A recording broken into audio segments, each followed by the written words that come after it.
Have you ever wondered why your plants are always under attack from pests, despite your best efforts at control? Here at the Backyard Garden, we have these problems too. The challenge of keeping pests at bay is a common one faced by gardeners worldwide. From the voracious aphids to the stealthy slugs, these tiny invaders can wreak havoc on your precious greenery. And while it might be tempting to resort to chemical solutions, these quick fixes often lead to more harm than good, damaging the environment and disrupting the delicate balance of your garden's ecosystem. What if we told you there's another way? A more natural, sustainable approach that leans into the wisdom of Mother Nature herself. This is where the concept of beneficial plant pairings comes into play. By understanding which plants thrive together, we can create a garden that not only flourishes, but also defends itself from pests. But what if you could use nature to fight back? What if your garden could become a fortress against pests, not by chemical warfare but by strategic plant placement? Strategic planting starts with knowing when to plant, how far apart to plant, and what to expect. Let's dive right into the planting process for Zone 8. First, the optimal time for planting. For most vegetables, flowers, and herbs, spring is your best bet. As the last frost of winter subsides and the ground begins to warm, it's time to get those seeds in the soil. The month of April is ideal for starting most of your garden. However, some plants like kale, spinach, and peas can brave the cool early spring, and you can plant them as early as late February or early March. On the other hand, heat-loving plants like tomatoes, peppers, and basil should be planted a bit later, in mid to late May, once the threat of any cold snap has passed. Now let's talk about spacing. Proper spacing is crucial to allow each plant the room it needs to grow and flourish.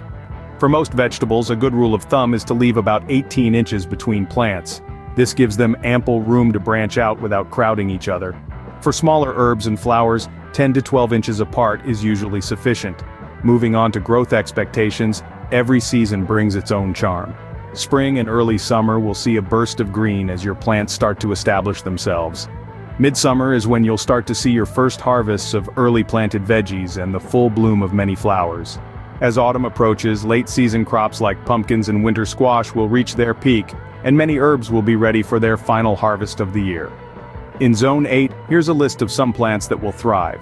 For vegetables, consider tomatoes, bell peppers, cucumbers, and beans. For flowers, marigolds, zinnias, and sunflowers are great choices. And for herbs, basil, thyme, and rosemary will do well. With this guide, you can plan your garden to yield a bounty of vegetables, flowers, and herbs for at least 3 seasons of the year. Now, let's delve into the world of beneficial plant pairings. Understanding the symbiotic relationships between certain plants is a natural and efficient way to enhance your garden's health and productivity. For starters, these pairings can significantly reduce the number of pests, thereby decreasing your dependence on chemical pesticides. Moreover, they can attract beneficial insects, which are essential for pollination and pest control. One of the most classic examples of beneficial plant pairings is basil with tomatoes. This dynamic duo not only enhances each other's flavor if you're planning on using them in the kitchen, but basil also helps deter pests that are commonly attracted to tomato plants. It's like having your very own garden bodyguard. Next up, we've got marigolds and beans. Marigolds are known for their ability to repel nematodes, tiny soil-dwelling pests that can cause significant damage to beans. So, by planting these two together, you can help ensure your beans grow healthy and strong. And let's not forget about nasturtiums and cucumbers. Nasturtiums are great at luring aphids away from your precious cucumbers. Plus, their vibrant flowers can attract pollinators, boosting your cucumber yield. But remember, beneficial plant pairings aren't just about pest control. They're also about creating a diverse and balanced ecosystem within your garden. This diversity can lead to healthier soil, improved plant growth, and a more aesthetically pleasing garden. When planting these pairs, ensure that you follow the recommended spacing guidelines for each plant to maximize their benefits without overcrowding. This will provide each plant with ample space to grow and thrive while still being close enough to provide its partner with the necessary protection or support. In conclusion, the art of beneficial plant pairing is a game changer for any garden, especially for those of us in Zone 8 aiming for 3 seasons of bountiful harvests.